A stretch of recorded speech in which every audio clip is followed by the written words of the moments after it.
I've been playing with an idea and I thought it'd be interesting to share it here. I've loosely used logical philosophy to come up on a theory which resembles deductive theology. The conclusion might be uncomfortable for some people. However, my intention is to spark an internal argument in you. I have synthesized concepts from non-traditional, non-dualistic global schools of mysticism, such as Sufi Wahdat al-Wujud, Tantra, and Kashmir Shaivism.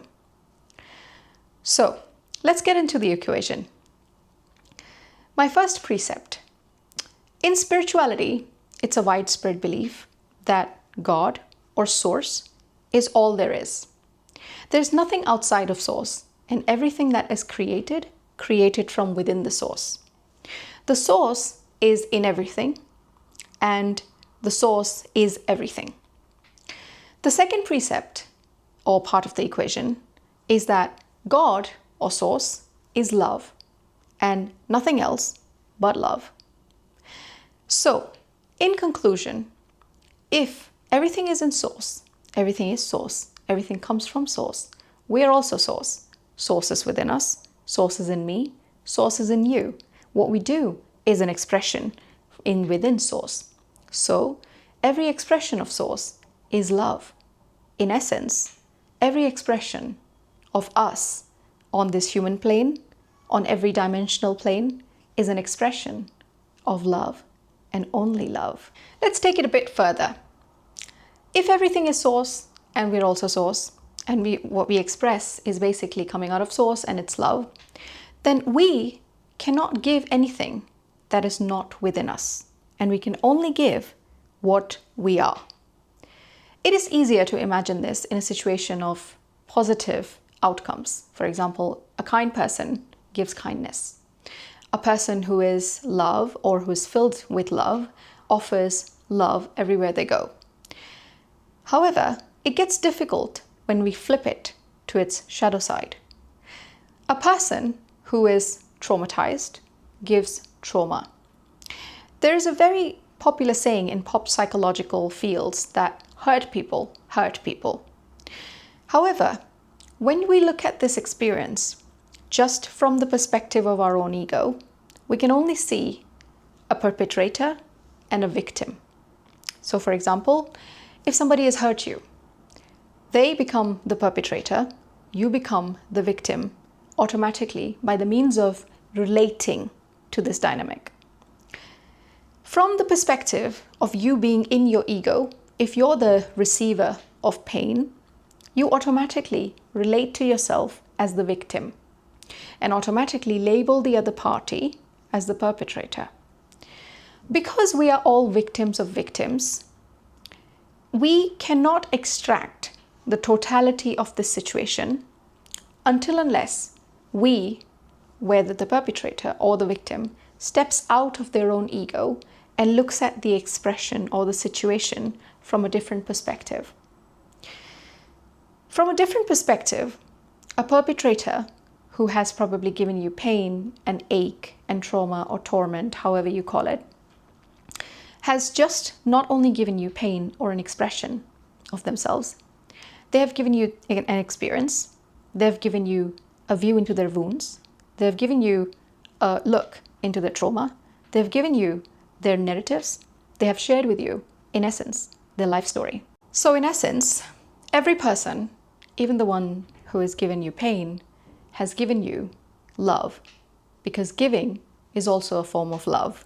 They have given you everything that they are, everything that they have, because everything that they have given you was exactly how love was given to them. This is not to excuse what was done to you if you were at the receiving end of pain. What I'm saying is that this is where this theory or argument becomes uncomfortable to digest or even look at. In our human three-dimensional plane, we have a very narrow view of looking at things. We look at things as good and evil, exactly like how Adam and Eve did after they ate the forbidden fruit in the Bible, by the way. But in the higher dimensions, every single truth that is true as good or evil in the human 3D plane is basically flipped.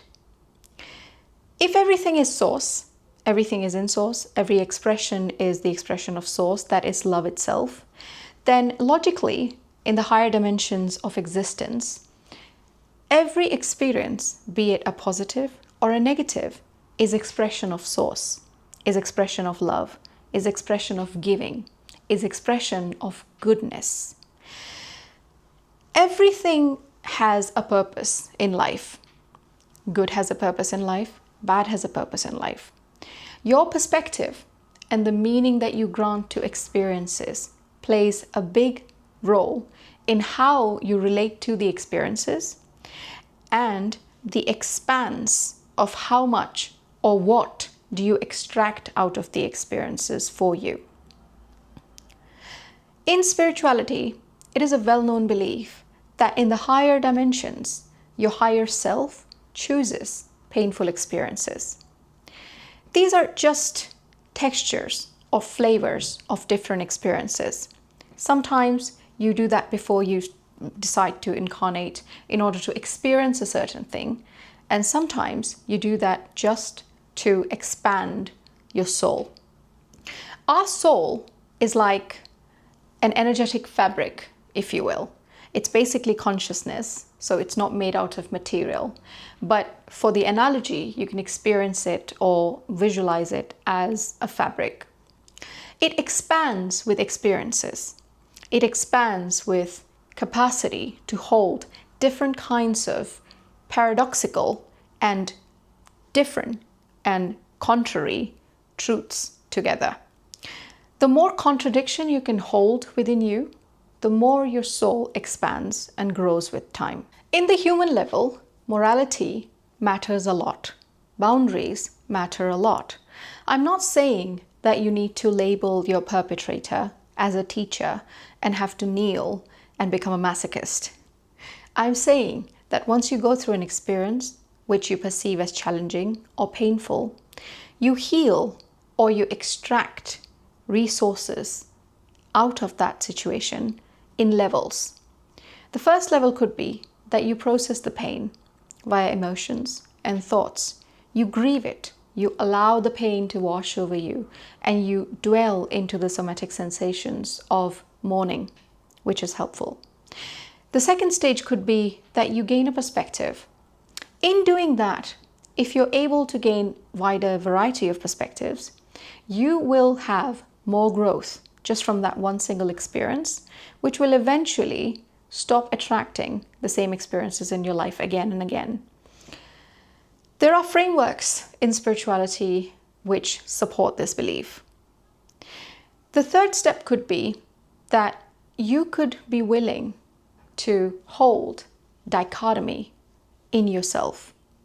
The ability to hold contradictory belief systems, the ability to hold contradictory perspectives and not shatter is the ability to grow because it gives you flexibility. So where do we go with this? In my opinion, you are entitled and have full right to be here human and have a fully human experience and go through every experience as a human being, process it, grieve it, take your lessons, extract what you will out of it. But once you are done, try and look back at the experience and see if at any dimensional level you can remember as your higher self as to how much you craved that painful experience. This might help you gain approval for everything that happens in your life at a much faster rate. What I'm saying is that, in my opinion, we should be open to receiving the good, the bad, and the ugly. Receive everything. It does not mean you have to approve of it instantly. It does not mean that you have to forgive. It doesn't mean that you have to forget. Receiving means that you accept the reality of the situation and you extract as much as possible out of that situation. And it actually puts you in a position when you stop resisting and you reach the stage of acceptance much early on. Life is a dance of longing and fear. closeness and distance, rhythm and misstep. Sometimes we step on each other's toes while learning the music of being human. Other times we trip on ourselves. However, if you so much allow yourself to stop standing at the edge of it and move with it, I promise you, life will become much better with every moment.